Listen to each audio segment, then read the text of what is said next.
Welcome back to the show. Today we have Trevor Botkin. He's the Vice President of Corporate Connections Canada. Trevor, welcome back to the show. Thank you. Thank you for having me on the show, Kevin. Yeah, I'm excited to have you on the show. I think what you guys are doing at Corporate Connections is actually really innovative and cool. But maybe before we get into that, let's get to know you a little bit better and start off with where you grew up.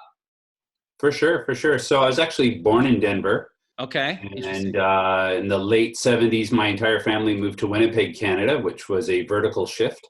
Sure. About a mile in terms of altitude. So that was a big change for us. And then I spent most of my years in Winnipeg before spending some time in Toronto and back in Winnipeg, and then was in Florida for about 7 years. And now I'm based out of Montreal. Okay. So what did you take in university and why? So my background, like the formal education I had, was a general arts degree, mostly specializing in theater and film. Okay. With a bit of English, making me super employable in today's market. I think I actually have the same education as our current prime minister. Got you. Yeah, no, but it's cool. That stuff's fun though, right? You probably really enjoyed it. I think more than just fun, it's an ability to communicate that's key in what we're seeing in our market today is people who are able to communicate clearly and convey complex thoughts or emotions in such a way that people are able to duplicate them or receive them better. Makes us do well in these corporate environments. So it wasn't that hard of a shift for me to go from more formal acting into consulting or into helping companies understand their own story and how to tell that better in the market.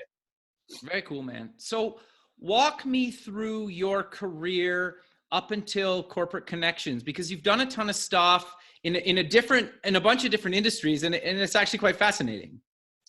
Well, yeah. So, I mean, I did the acting coming out of college. I did university and college, basically. And then when I got my degree, there was an opportunity in Florida and followed that and ended up doing construction and running hotels. So I have about 15 years of customer service experience based in either fine dining or in five-star hotels. A little bit of construction experience and then consulting. I spent 2 years in video games, where I was the head of business, kind of working on location-based virtual reality. So things that you would see in amusement parks or Dubai or places like that. So bounced around a little bit, but I think that the through line was always how to weave storytelling into business. Sure. And how to get people engaged on different levels, be it emotionally or thoughtfully, into things that for me I was always passionate about. And part of that is connecting with individuals. Sure. No, that's interesting because your background very much plays into that, right? And to what you're doing today. And we actually got to meet in person, well, I guess last year now, like almost a year ago. And so it's interesting just to see how you've transitioned and now you're at Corporate Connections. So do you want to walk us through how you moved to Corporate Connections and what exactly is Corporate Connections? Sure. Well, so a year ago when we first met, I was head of business for this video game company that's doing extremely well here in Montreal. And we had our big location-based title that was up for an award with our partner, which was Starbreeze US. Sure. At the time. So that's where we met. And following that, we'd done a bunch of other things, and the company was looking to pivot more into traditional gaming. And it was something that wasn't necessarily my strong suit. At the same time, as part of my business development opportunities, I had joined as a member of Corporate Connections here in Montreal, one of the chapters that was forming. Gotcha. And really the ethos of that is surrounding yourself by individuals who have been successful in business and who have grown a business and who are looking for kind of a higher level of opportunities than just standard networking. So we meet every 2 weeks and share opportunities. But more importantly, I think it's these meaningful relationships and doing something bigger than just creating business. So that was basically my introduction to it. And so in May, when my company was going through a bit of a change and I was offered a different role, I saw it as an opportunity to step down and move into another direction. And the same day that I tendered my resignation there, I was actually offered an opportunity at Corporate Connections Canada to take over as the vice president. So it seemed to be a timing thing and a bit of a serendipitous exchange that happened there, and haven't turned back. So that's really great, man. So walk us through what exactly do you do at Corporate Connections, and what do you guys actually do as an organization for your membership? Sure. So the vision of Corporate Connections really is to be the premier executive networking organization within Canada. Okay. Now we're a sub-franchise of Corporate Connections Global, which is taking huge roots right now in India, Japan, Sweden, across the United States, and Canada being one of the first ones out of the gate.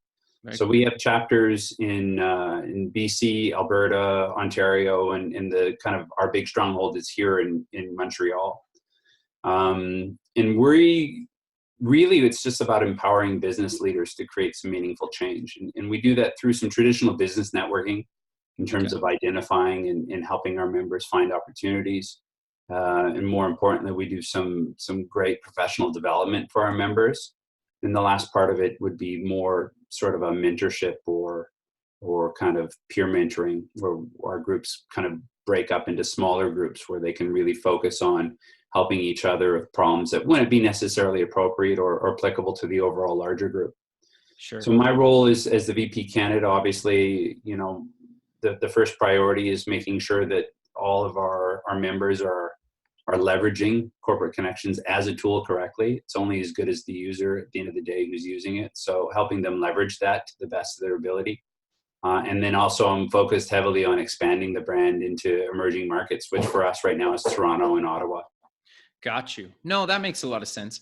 So I'm curious though, you mentioned something that I find really interesting is obviously you have these people that have been successful, whatever that really means is kind of different, but they have, like, everybody has problems. They're just different problems, right? And if you can network with people either in your country or outside your country that have maybe either expanded into other countries or have had or gone through problems that you're about to face, it's really, really useful to have a network of people that can help you with that. Have you guys found that? And that seems like one of the biggest strengths that you guys would provide your members. Yeah, I think there are strength in numbers. I think, when I look at what my ideal member would be, it's obviously someone who's achieved great success Sure. and through their own thing, already have a great network. So ironically, my ideal member doesn't need me to expand their Interesting. network. Okay. So it's how can I think the first thing is, what do they want to accomplish and where do they want to go within their organization? If they own it, then what's their plan? Is there an exit strategy? Do they want to take it to the next level? And how do we facilitate that? How do we help that? How do we make introductions that otherwise they may make, but it may take them longer? So, I often ask members, what's the ideal opportunity for them? Who's the introduction that for them would radically transform either their life or their business? Is it locally? Is it at the government level? Is it nationally? Is it internationally? So at the national office, we work very closely with our counterparts across the globe and try to set up connections or set up relationships and fostering these sort of connections and then getting out of the way and letting them do business. So it's a funny business in that sense that it's always based on actually genuinely helping each other grow your business without anything in return, without asking for, a percentage or a kickback or anything like that. It's really based on this idea of giver's gain, which came out of our sister organization, D&I. Okay. This idea that by giving, you are also receiving, you're gaining from that gift, which I think is a great philosophy, is that idea of helping others without expecting anything in return. Yeah. Or the other thing too, I've heard it is like, give more value than you receive, right? As a company. And that always kind of resonated with me. One of my old bosses used to say that all the time. And it sounds like you guys very much kind of share that, right? Yeah, it's finding a balance. I mean, obviously they're paying a membership, so Sure. it's there's certain value that I want to obviously give in sense of that, but it's also, for me and also for our president David O'Neill, there's a real sense of we actually really care about seeing our members succeed. So it's not, I've been a member of other organizations and I've consulted to other organizations where at the end of the day, it's about number of members and how many members can you add. And we took a very different approach to saying, if we take care of our members, then we'll see growth. Right. And as opposed to worrying about how many members can we add, it was, can we make sure that all the members we do have, they stay and that they come back and they talk to their friends and they bring it in. So, one of our metrics is just, is retention. And that's what we focused on, is how can we continue to provide value, but also how can we make sure that our members, again, are seeing the kind of growth that they want to see, and what's the metric that they base their return on. And for some, it really is the relationships. And for some, it needs to be quantified as a number because they report to someone else. They're not the owner. And so they have to justify that membership fee. So everyone's different. Everyone has a story, and everyone has their own targets in that. And so I think for me, the thing that I take the most pride in is getting to know each of the members as best I can, and seeing how then I can help. I think the measure of any good leader is their ability to help those around them. So, for us, it's challenging. It's very exciting, but it's at the same time, it's very rewarding when we see that people are doing business amongst each other and seeing great success. Sure. So you touched on it quickly, but I want to cover some of the other membership benefits. Well, certainly. So within our organization, they're based at chapter level. So each chapter operates uniquely in its own sort of bubble. Okay. I wouldn't say silo because they do touch upon each other, but within each chapter, there is no competition. Okay. So each vertical is taken up by one individual, and that person is the sole wealth manager or commercial real estate agent or M&A lawyer. So you may have more than one lawyer, but they each divide it up so that whenever an opportunity comes in that's for, let's say, a litigation lawyer, that's where the opportunity goes. Gotcha. So it's not really the idea of I'm only going to do business with the people in the room. And I'm not looking to only do business with the other people in the room. It's their network and the access to their people. So there was an American, I think, anthropologist named Dunbar who came up with something called, that we just quantified now as the Dunbar number. Okay. And he was researching workers in the Gore-Tex factory. Okay, interesting. And what he came up with was that an individual is only able to sustain 150 relationships. Interesting. And so when we look at Canada, I think the number might be a little bit higher, and they got that from census data by how many people attend the average Canadian funeral, which was closer to about 240 people. I know it's grim, Wow. But when we start looking at numbers, we go, okay, so that's a sustainable number of people that you can maintain your relationship. At the other end of the spectrum, there's about 5 people within business that we consistently trust or do business with. Okay. And then at the other end of the spectrum, you have about 1,500 people in the average social media network. Right. But at 150, we have sustainable, actual relationships. They know your name, you know their name. We remember where we met, and when we talk to each other, there's some sort of understanding. Sure. And so when I come to you as another member and ask you, I need help getting a connection to so-and-so, or I'm looking for a company who needs this, I'm not thinking that you're my client. It's access to your 150 sustainable people, okay, or access to your 1,500 if we go up into your social media. Right. So it's really about quantifying the numbers. So if in a chapter we have 24 members, we go 24 times 150, or we go 24 times 1,500, that gives you an idea of what any one individual ask can kind of penetrate. Interesting. No, that makes a lot of sense. Right. So when when I'm training the members in terms of how do you give an ask and saying, my name's Trevor, I'm looking for a company, or I'm looking for access to this CEO. I know that Air Canada is doing a tender, they're putting out a bid, but I don't have my foot in that door yet. Right. And so somebody in the room will have access to that person. Will say, that's my next door neighbor. Actually, I golf with that person, or my kid's on the same hockey team. And that's the power of relationships.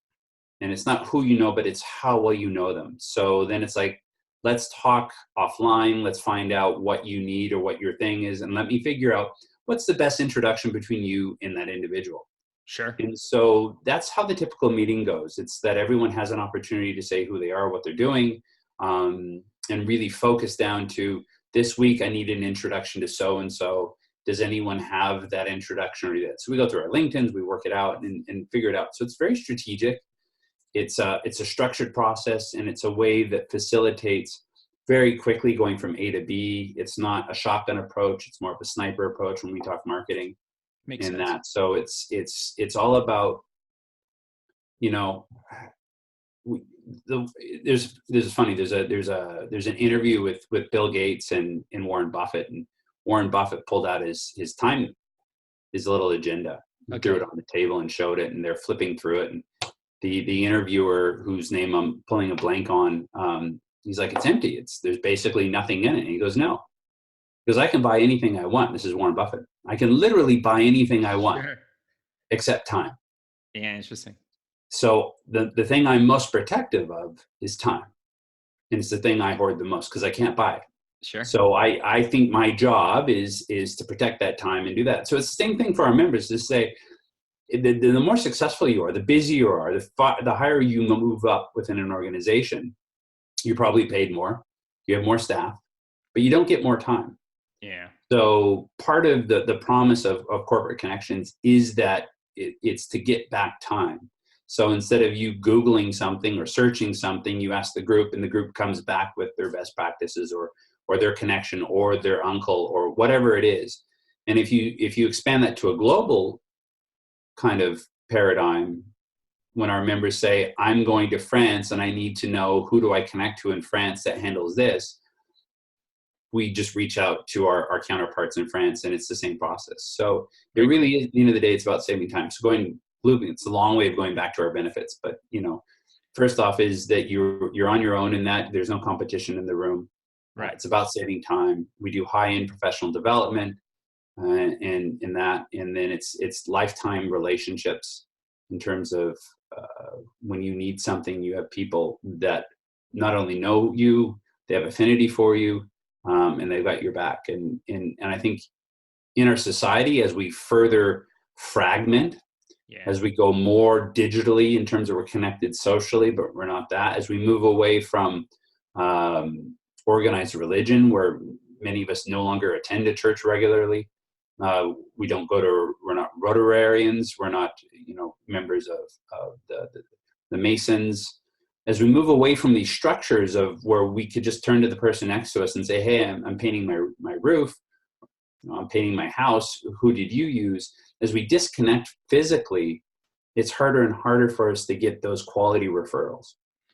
Or we say, who do you trust and who do you use? And I think Corporate Connections fills that, especially for executives who, when they hit a problem, as you mentioned, no problem's isolated. We've all experienced it in some form. So some of us may have even solved that problem. So the ability to turn to another person and say, my wife is asking for more time at home, and then my partner's asking for more time at the office. How do I navigate that? And there'll be someone in the room who said, been there, done that. Let me give you advice based on my experience. And I think that's really important when we can connect men and women who otherwise don't have those resources, connect them together and provide a platform where they can really have honest, frank discussions and do business and have fun and, create meaningful change in their communities. No, I think that makes a lot of sense. So I'm curious, though, for people that are looking to become a member, what criteria do they need to actually become a member of Corporate Connections? Well, so all of our members are invited by another member. Okay. And generally speaking, that's the first step, is that someone believes that your business or that you and your integrity merits being part of the group. So to be a member, you're sponsored in by someone else who vouches for you and says that. In terms of your business, we're looking for companies in the top 4% of their vertical. A good baseline would be most of the companies are over 5 million in sales or assets. Okay. And so we're looking also for a VP, executive, or owner of the company.